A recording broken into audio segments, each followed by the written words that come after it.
Let me bring in two members of Congress to discuss the state of play and what should be going on with this, but also something else very, very important. Democratic member of Congress Adam Smith, Republican member of Congress Anna Paulina Luna. And I say your name slow to give you more due, APL, because I believe you will both agree, because I know Adam cares about this issue also.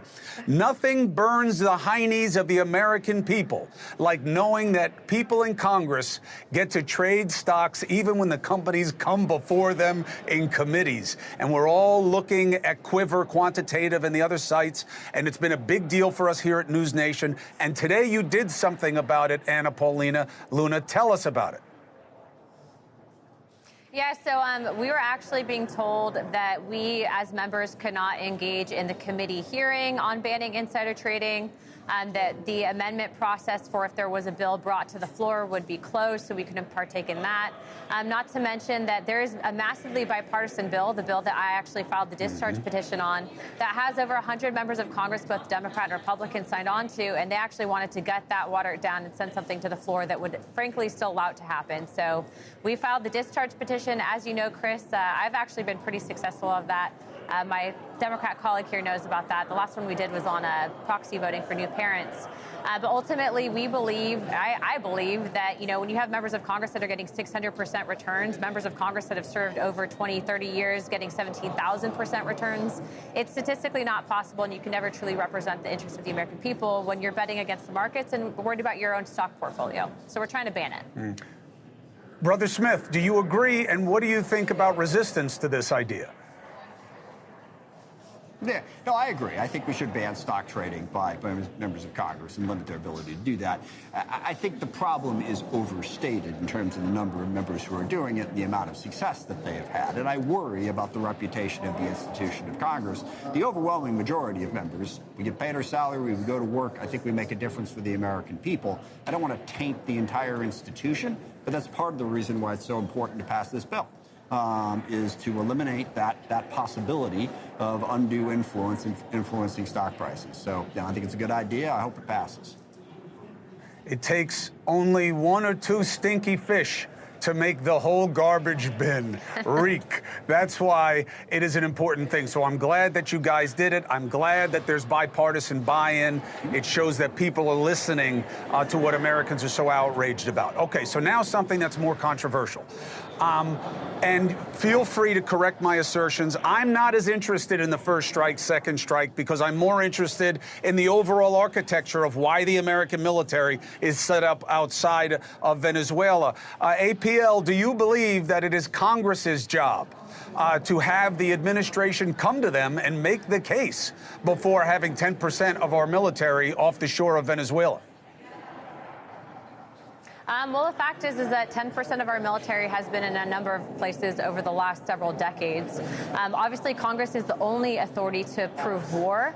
However, I think in this instance, specifically on some of the security briefings, as well as what the president deems as an immediate threat to the American people, which is protected under his Article 1 authorities, I think that he's still acting within his right.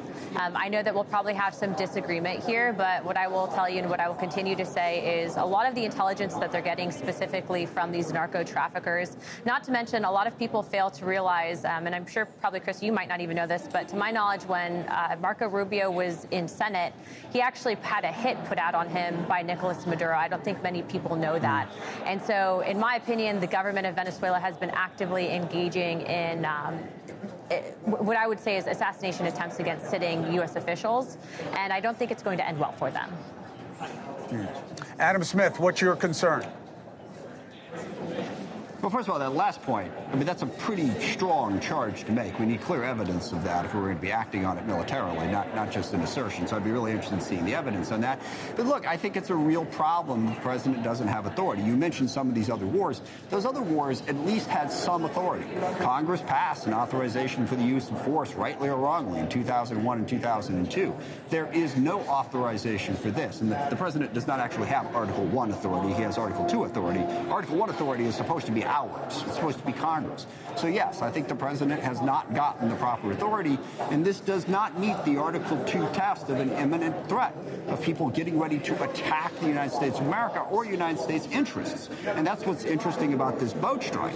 You know, once you have two people clinging to the side of a boat, it's very clear that they are no longer a threat. But even before that, a boat going through the water with cocaine in it, what is the exact military threat to the U.S. that justifies lethal force in that context? So I think it should go through Congress, and I don't think the president has the authority to be doing this right now. Look, I have to be honest, Anna, if I'm arguing the case, I like your side of it, because who wants to defend drug dealers?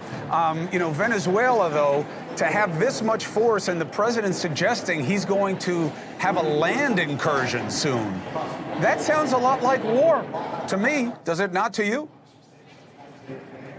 I think if the president is intent on declaring war, I think that he'll come to Congress first. But again, I don't support any narco traffickers, and I would do a heck of a lot worse if I was sitting president to people trying to bring drugs into this country that are intentionally killing Americans. And I'm pretty sure everyone here agrees that we don't want to defend narco traffickers. But remember, Barack Obama did the same thing with drone strikes, and it wasn't an issue.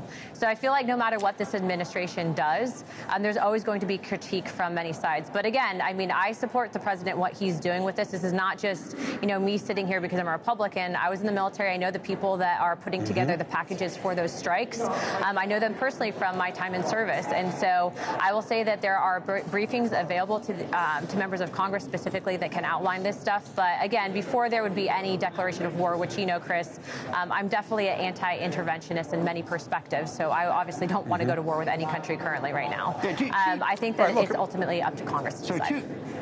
Two things about that. Number one, what is the mission?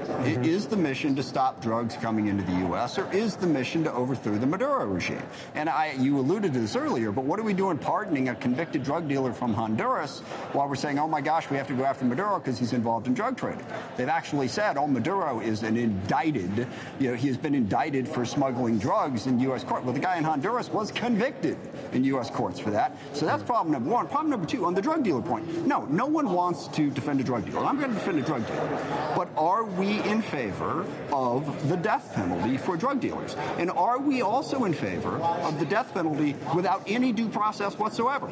Okay? I mean, is that the country we want to live in? If this is a problem, because there's a lot of problems. There's a lot of crime in America. Do we want to adopt a set of rules that says the president can execute whoever he wants, and he does not have to provide anybody any evidence, any probable cause, any due process? He can just kill whoever he wants, whenever he wants. That's not defending drug dealers. Because remember, you have to actually prove that they are drug dealers, certainly before you kill them, but even before you try them.